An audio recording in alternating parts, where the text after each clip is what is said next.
Bwana Yesu asifiwe. Karibu katika ibada ya usiku wa saa 9. Ni maombi ya saa 9 usiku yanayokuja kwako na mimi Pastor Miamba, na ninasoma katika kitabu cha Maombolezo sura ya 4 na ule mstari wa kwanza nitasoma hadi ule mstari wa pili. Maandiko yanasema, jinsi dhahabu iliyoacha kung'aa na dhahabu iliyo safi ilivyobadilika. Mawe ya patakatifu yametupwa mwanzo wa kila njia. Wana wa Sayuni wenye thamani walinganao na dhahabu safi. Wana wa Sayuni wenye thamani walinganao na dhahabu safi, jinsi walivyodhaniwa kuwa vyombo vya udongo, kazi ya mikono ya mfinyanzi. Tunaona hapa maandiko yanaeleza kwa habari ya dhahabu safi, jinsi dhahabu ilivyoacha kung'aa, jinsi dhahabu ilivyoacha kung'aa. Haya yalikuwa ni maombolezo ya Yeremia. Hichi kitabu cha Maombolezo kimeandikwa na Yeremia alipokuwa akiiombolezea na kuiongelea Yerusalemu, vile ambavyo thamani yake, mng'ao wake umeondoka, na walipopoteza mng'ao wake, anasema ya kwamba mara baada ya hapo watu wakaanza kuwaona kama vyombo vya udongo, kazi ya mfinyanzi. Yani wale watu ambao walikuwa ni dhahabu safi inayong'aa, ghafla machoni pa watu wakaanza kuonekana kama udongo, wakaanza kuonekana kama vyombo vya udongo, kazi ya mfinyanzi. Sasa haya nimeyasoma na yalikuwa yakieleza kwa habari ya Yerusalemu, jinsi ambavyo Yeremia analinganisha utukufu ulivyoondoka Yerusalemu. Kabla ya hapo walikuwa wakiwa na mng'aro usio wa kawaida. Mara uharibifu ulipoingia, mng'aro wao uliondoka, wakaanza kulinganishwa na vyombo vya udongo, kazi ya mfinyanzi. Sasa katika ulimwengu wa roho, mng'ao ni kitu cha kiroho. Ni kitu cha kiroho ambacho kinamkuta mtu ama kinamshikilia mtu. Ni jambo la rohoni hilo ambalo ni Roho Bwana analiachia ndani ya mtu, ambalo ndani ya mtu kuna mng'ao. Katika ulimwengu wa roho kuna mng'ao, na anapoongelea mng'ao ule kwa ulinganifu wa dhahabu iliyo safi, anaongelea thamani ya mtu, vile ambavyo inaweza ikawepo na ikaondoka. Na thamani ya mtu ikiondoka machoni pa watu hawaoni tena ile thamani, wanaona kama kitu kisicho na thamani. Ndio maana maandiko yanasema ile dhahabu safi iliyokuwa iking'aa, ghafla imekuwa ni dhahabu isiyo safi, halafu imeharibika, imepoteza mng'aro wake, imepoteza thamani yake. Na hii kitu inamkuta mtu yeyote. Anaweza akawa yupo kwenye mahusiano yake, akapoteza thamani yake, akapoteza mng'ao wake.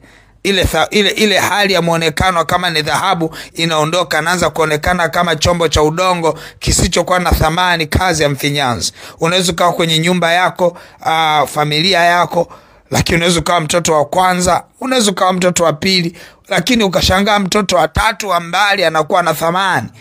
Huyu mtoto wa kwanza ambapo tunatarajia kwamba ndo awe na thamani, akaipoteza thamani yake. Ni nini hichi? Ni jambo katika ulimwengu wa roho ambalo tunaona Yeremia anaeleza kabisa. Katika ulimwengu wa roho nini anakiona Yeremia? Katika ulimwengu wa roho anaiona Yerusalemu tena, sio ile ambayo ilikuwa iking'aa, sio ile ambayo ilikuwa ni dhahabu, bali imekuwa kama chombo cha udongo, kazi ya mfinyanzi. Lakini mwanzo ulikuwa kuna mng'ao. Hasa naomba nikuambie kitu kimoja. Kuna mambo ambayo hapa mawili nataka tuyaangalie. Kuna nyakati ambazo unaweza ukatenda dhambi ukapoteza mng'ao. na maandiko yanasema walipotenda dhambi wakapoteza utukufu wa Mungu. Kwa hiyo unaweza ukapoteza ule mng'ao katika ulimwengu wa roho kwa ajili ya dhambi. Tutaenda kuomba toba kwa pamoja. Lakini namba 2, unaweza ukapoteza mng'ao na ile thamani yako kwa nguvu za giza. Nguvu za giza zina uwezo wa kupoteza thamani yako kabisa, ukaonekana ni wa kawaida.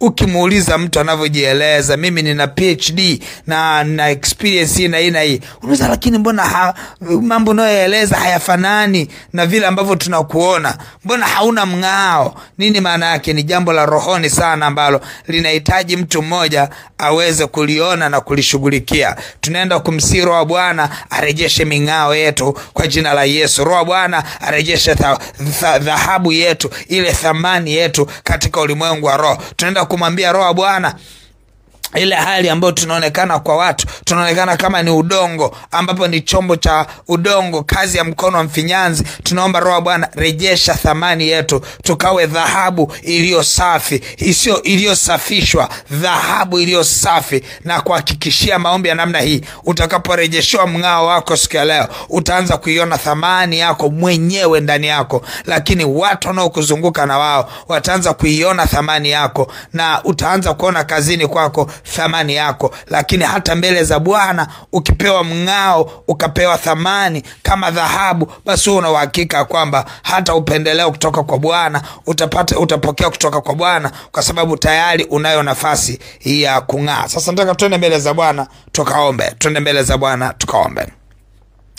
Baba, katika jina la Yesu Kristo wa Nazareth, Mungu aliye hai, tunakushukuru sana kwa ajili ya ibada na maombi ya ukombozi. Roho Mtakatifu, asante, kwa maana najua kabisa katika ulimwengu wa roho yamkini yupo mmoja aliyepoteza thamani katika ulimwengu wa roho, hata akawa hana mng'ao, hata hakuwa ni dhahabu tena ile iliyokuwa safi, kama Yerusalemu ilivyopoteza thamani yake, ilivyopoteza mng'ao katika ulimwengu wa roho. Yamkini mtoto wako huyu anayenisikia wakati huu amepoteza thamani yake, amepoteza mng'ao wake katika ulimwengu wa roho. Lakini wewe Roho wa Bwana ni roho unayerejesha kwa ile kazi ya msalaba, unarejesha kwa nguvu yako. Roho wa Bwana unarejesha. Ninaomba neema yako, urejesho wa thamani kwako mtoto wako anayenisikia wakati huu. Baba, ninaomba toba, rehema zako ziwe nyingi sana. Yamkini tumekutenda dhambi na kupungukiwa na maarifa na utukufu wako. Mungu aliye hai,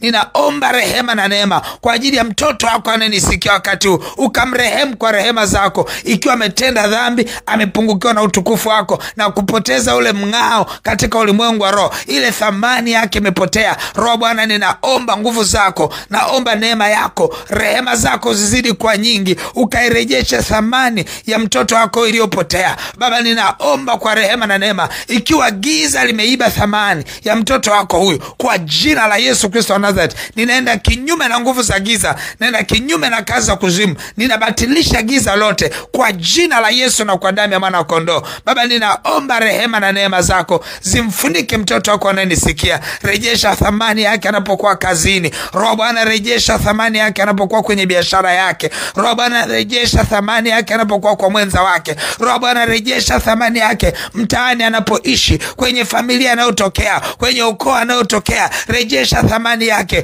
kwa jina la Yesu na kwa damu ya mwana kondoo. Baba, asante kwa rehema na neema, asante kwa mkono wako wenye nguvu. Sifa na heshima vyote ni vya kwako Jehova, ni katika jina la Yesu Kristo wa Nazareti, amen.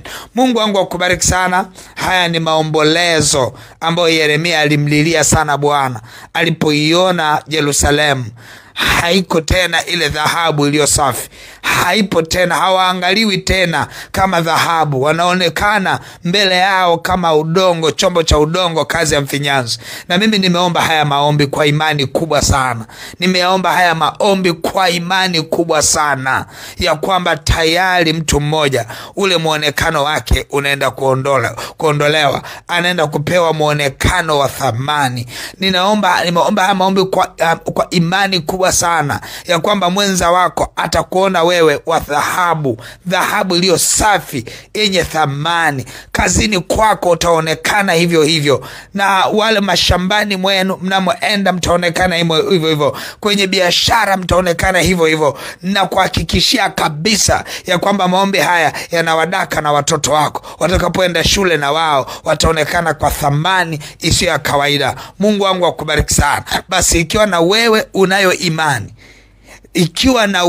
unayo imani ya kwamba maombi haya yanaenda kukufanya muonekano wako urudi kwa kama dhahabu, nataka ushike sadaka yako, na utaishika hiyo sadaka yako, utaiachilia kwenye ile lipa namba ya M-Pesa ambayo ni 577876 ama namba za mawasiliano 0713842123 au 0744982517.